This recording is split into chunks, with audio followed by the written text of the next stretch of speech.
Hi and welcome back to my channel. Today I have an art journal page for you using distress inks and distress oxides combined with stencils and stamps. And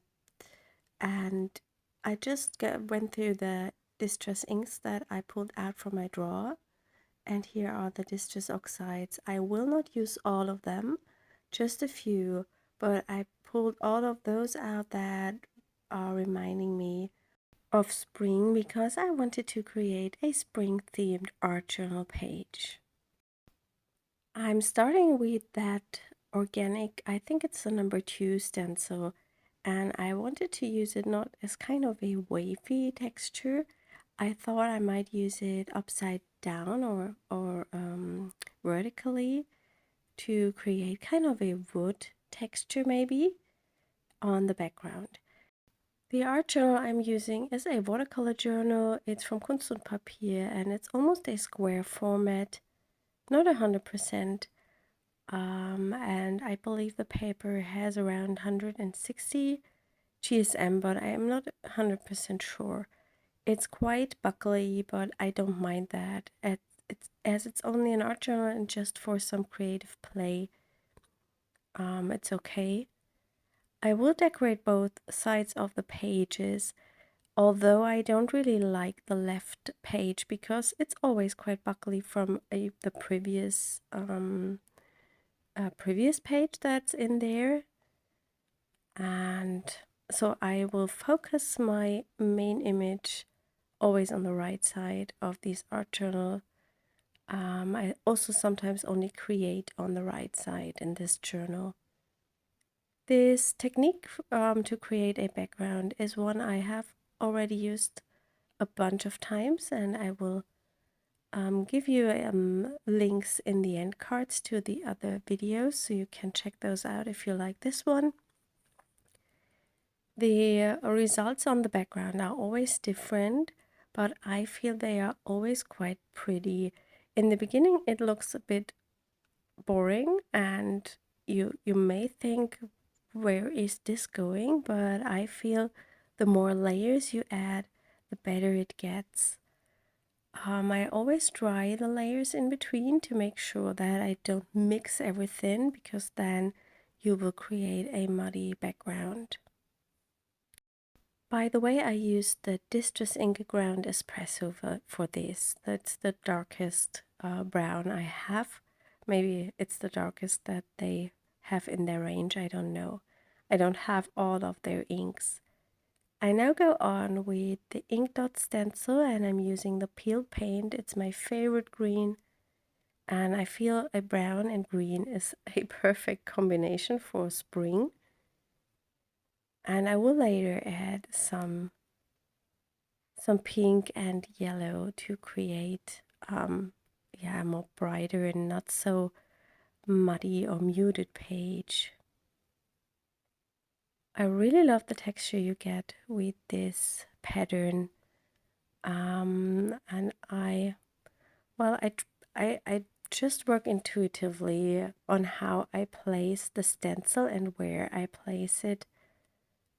I just have a look through my camera onto the page and then I decide where I feel something fits very nice.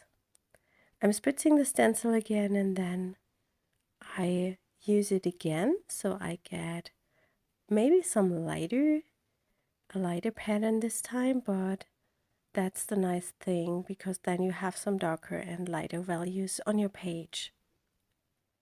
What I also like doing is using a brush and blending in some of the color onto the page so you have everything blended together, and I think that makes the background look as one piece and not as separate textures. My voice is still not in a good condition, especially when I'm talking loads, so I will try to talk not as much for the rest of the video. I think I have explained the most important things for the background. You will also find a link in the video description to my blog post where you can have a look at the close-up images of the finished spread.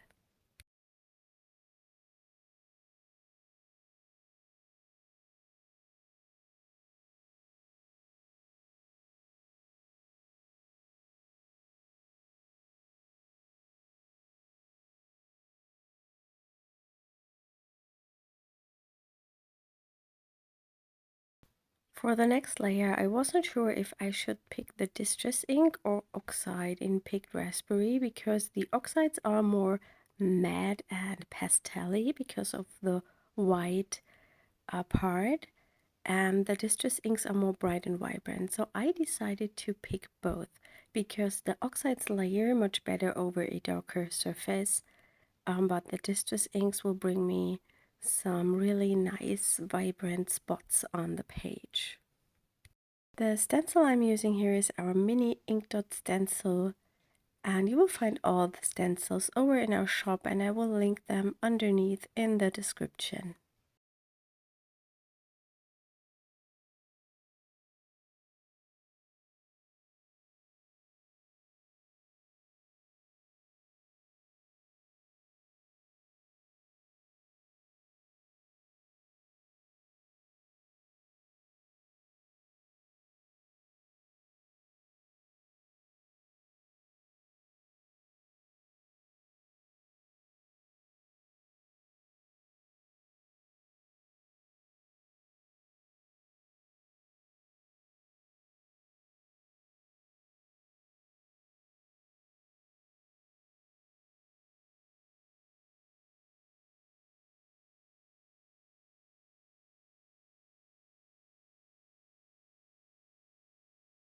I got some really nice textures here with that pattern. I hope that you can see it on camera. I'm not sure. If not, I just recommend having a closer look at the photos. I also wanted to use the Distress Oxide in Picked Raspberry, but I thought I wanted to have something kind of a bit different, and I picked a stamp from our Cuff Collection number 3, and I inked it up and then spritzed it with water, and I'm pressing this onto my page. And the Distress Oxides layer quite nice over a darker surface, so that works quite well.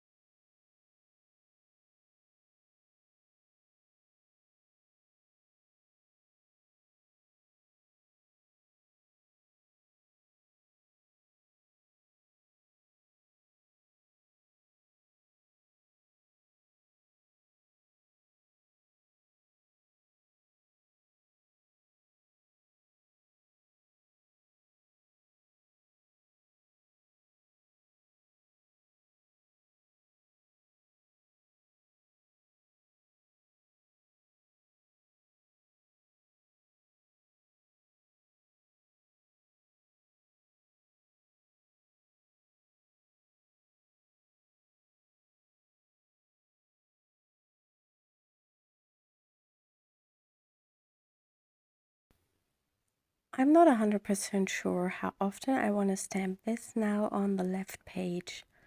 So I always peek through my camera onto the page that gives me some distance and makes it easier to decide how the layout looks nice. I dried the page again, and here I'm coming in with the mustard seed in the Distress Oxide version. And I'm just applying some on my glass plate, and then I'm sprinkling it over my spread just to bring in some yellow. And I really like how this mixes with all the other colors, so I decided to go in with the brush again and apply some more.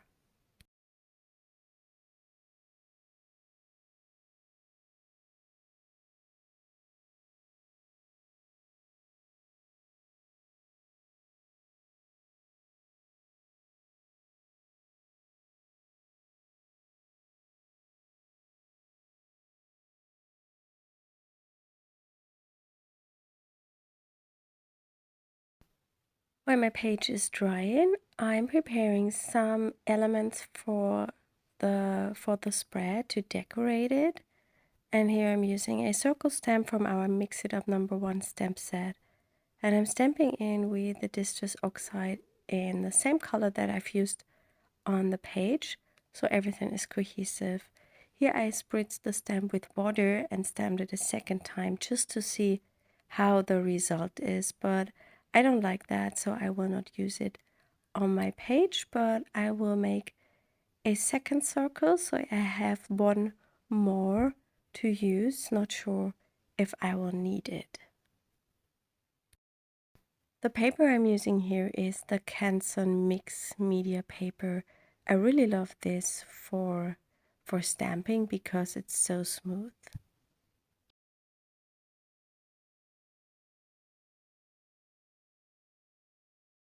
I also pulled out my StazOn inks because they are waterproof and I want to add some color into the circles, so I thought maybe these would fit my page, but the olive green is so off to the green on my page that I will not use it. So instead, I will use just the peeled paint in the Distress Oxide version to stamp another circle. Also, the Distress Oxides are quite nice for stamping because they have a pigment part in them, as the Distress inks, they don't have that pigment part, and I feel stamping with them does not give you a very good result, so I usually only use the Distress inks to create backgrounds or to color in stamped images.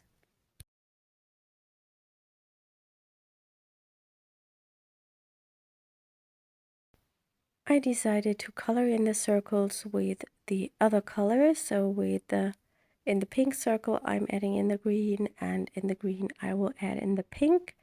And what is nice about those two colors is that they are mixing so nice together.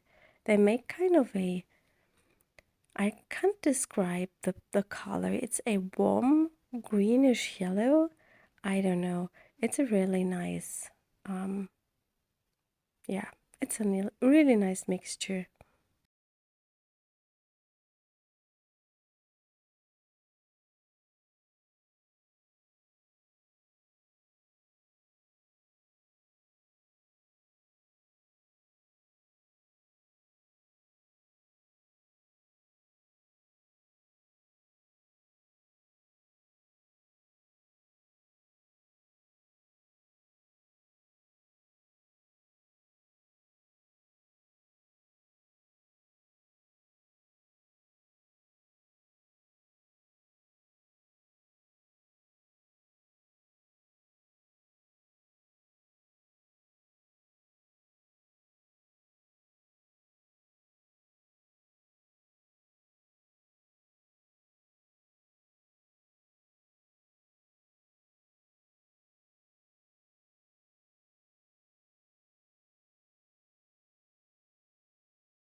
I let the circles dry, and in the meantime I just came back to my spread, which is dry completely, and I pulled out these leaves that I have made a long time ago, and they are stamped onto a watercolor background, and the colors on this one are so perfect for this spread that I decided to use them.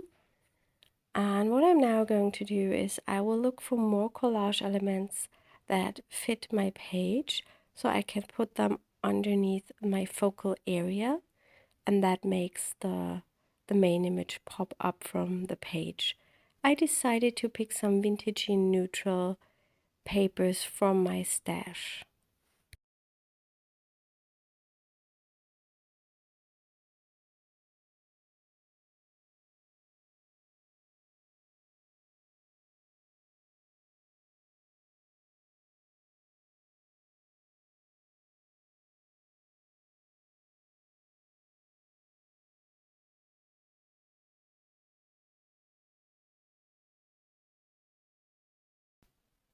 My circles are almost dry, so I can already cut them out and have a look where I want to place them on my page.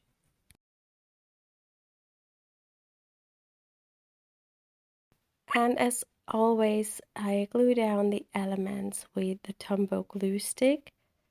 And what I really like about it, you have some time to come back, remove everything, and replace it a bit.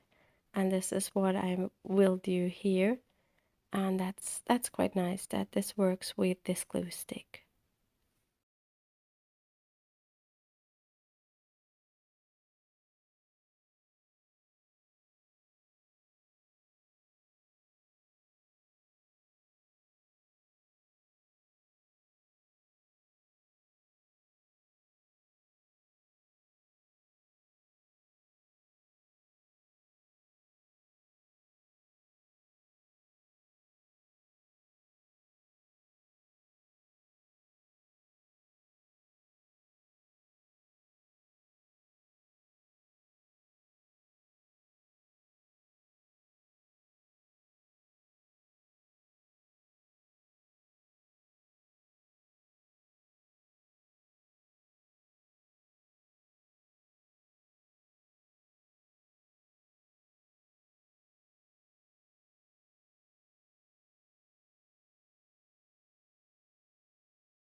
I decided to bring in a little bit more texture by stamping with the Distress Oxide Ground Espresso and a vintagey text stamp just into the right corner a little bit and on the left side.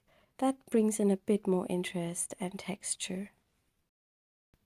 The stamp is on the same set as the circle stamp. I will glue the rest of the elements, the leaves, onto my page. Off camera, I will also add a sentiment, and then I will leave you with some photos of the finished spread. I hope you enjoyed today's video, and I wish you a lovely weekend, and I hope you will see us next time. Bye!